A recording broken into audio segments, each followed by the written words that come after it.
everyone. My name is Jessica. I am the Executive Director for the Greater Miami Youth Symphony, and I'd like to welcome you to our first Concert for a Cause this season. This performance features speakers from the Miami Cancer Institute, as well as compositions written by female composers. I'd like to thank our sponsors today for making this possible, and I hope that you can join us again for our next Concert for a Cause, April 9th at 7 p.m. at Pinecrest Gardens. Please enjoy the performance. Hi, my name is Adam Wong. I'm 16 years old and I've been playing the cello for 8 years. And the piece I'm going to be playing is the Sicilienne by Maria Teresia von Paradis.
My name is Dr. Nicholas Lambrou, Chief of Gynecologic Oncology at the Miami Cancer Institute, part of Baptist Health, South Florida. Thanks so much for having me. I'm honored to introduce the Greater Miami Youth Symphony Concert for a Cause. The Greater Miami Youth Symphony is a wonderful resource for students in our community. It provides culturally diverse programming throughout the county in collaboration with many neighborhood and community organizations. Today, I joined the Greater Miami Youth Symphony for a great cause, for raising awareness for cervical cancer. As a GYN oncologist, this is part of what I treat and what I see every day. And I thought it might be helpful to put a face to a name. And you may have heard of Eva Perón or Evita. She is probably the most notable woman who was diagnosed and who unfortunately died from cervical cancer. Evita was the first lady of Argentina in 1946. She was given the honor of spiritual leader of the country because of her inspirational impact to the people of Argentina. She was born to unwed parents and was originally an actress and led the way for children's rights and women's rights, and is credited with leading the women's suffrage movement to allow women to vote in Argentina. She became a very inspirational female political figure. Well, in 1950, she was giving a public ceremony and fainted while in public because she was bleeding. She later went on to have a radical hysterectomy at Memorial Sloan Kettering Cancer Center in New York City. Surgery went well, but despite aggressive surgery, her cancer had spread, and she then needed chemotherapy. She was the first person in Argentina to receive chemotherapy, but she died soon after as her cancer progressed. She was 33 years old. Don't Cry for Me, Argentina is a song recorded by Julie Covington for the 1976 album Evita. I think most of us have heard the song, and it was written and composed by Andrew Lloyd Webber and Tim Rice. It was intended to represent the inspirational and emotional speeches from Evita as the First Lady of Argentina, and I thought represents well what we hope to achieve by bringing attention to cervical cancer. In 1986, Madonna released her version of the song, which became a worldwide hit. Well, cervical cancer used to be the leading cause of cancer death going back to the 1940s. And fortunately, over the past 40 plus years, the number of cases have dramatically decreased. And this is because of the Pap test. It's one of the best screening tests ever developed. Like any cancer, if we can screen for it, we can prevent it. which means that the vast majority of women who do continue to suffer from cervical cancer are getting this diagnosis simply because of a lack of screening or access to healthcare. The vast majority of cervical cancer is caused by a virus, HPV. But there are more than 100 types of HPV, and nearly every person is exposed to HPV. This doesn't mean that every person is going to get this diagnosis or going to be diagnosed with an HPV cancer. Only several types of HPV cause cervical cancer, and these can be screened for with a pap smear. Like the mammogram, the pap test has been one of the best screening tests ever invented. But in underdeveloped countries and in many areas of the United States, it's not available or not used. The treatments for cervical cancer can be as minor as an office visit or a minor cervical procedure, or more intensive like surgery, including a radical hysterectomy, radiation, chemotherapy, or more recently, immunotherapy. But the truth is that once an invasive cervical cancer is diagnosed, it's very challenging to cure and often requires aggressive and life-changing treatments, both physically and emotionally.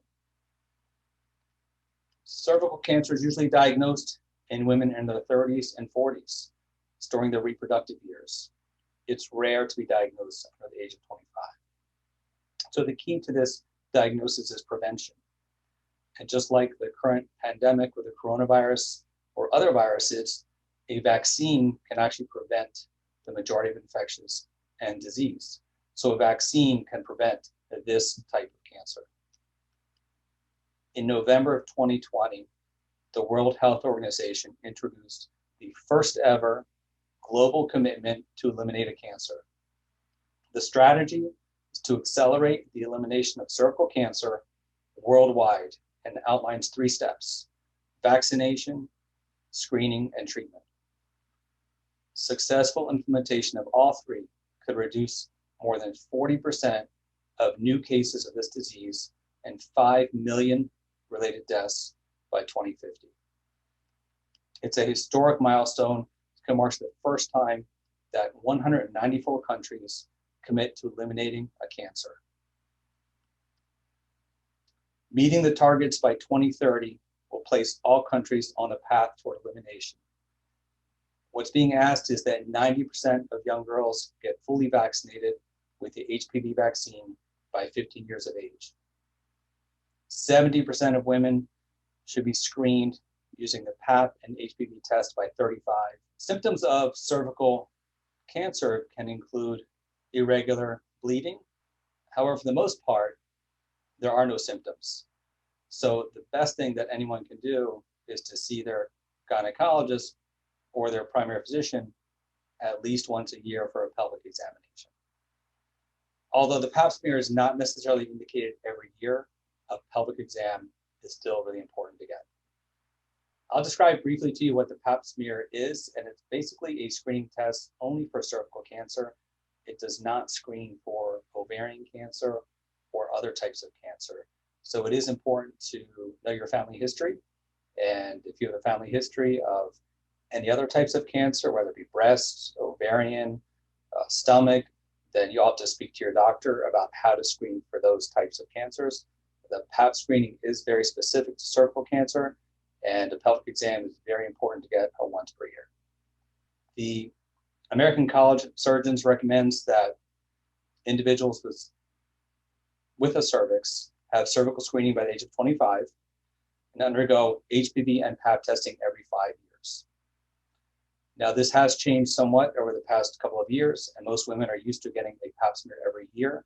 So I would consult with your gynecologist as to the recommendations, but generally speaking, you should see a gynecologist once a year. And 90% of women identified with cervical disease need to be treated. Of course, we'd like this to be 100%. The fight against cervical cancer is really also a fight for women's rights. It's the unnecessary suffering caused by this very preventable disease that reflects the injustices that uniquely affect women's health around the world. This was said by the director of the Women's Health Organization. Together, we can make history to ensure a cervical cancer-free future. Thank you again so much for the honor of introducing this very important cause, and I hope you enjoy the concert.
Good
evening, everyone. My name is Dominique Simonet, and on behalf of the Greater Miami Youth Symphony Board of Directors, we thank you.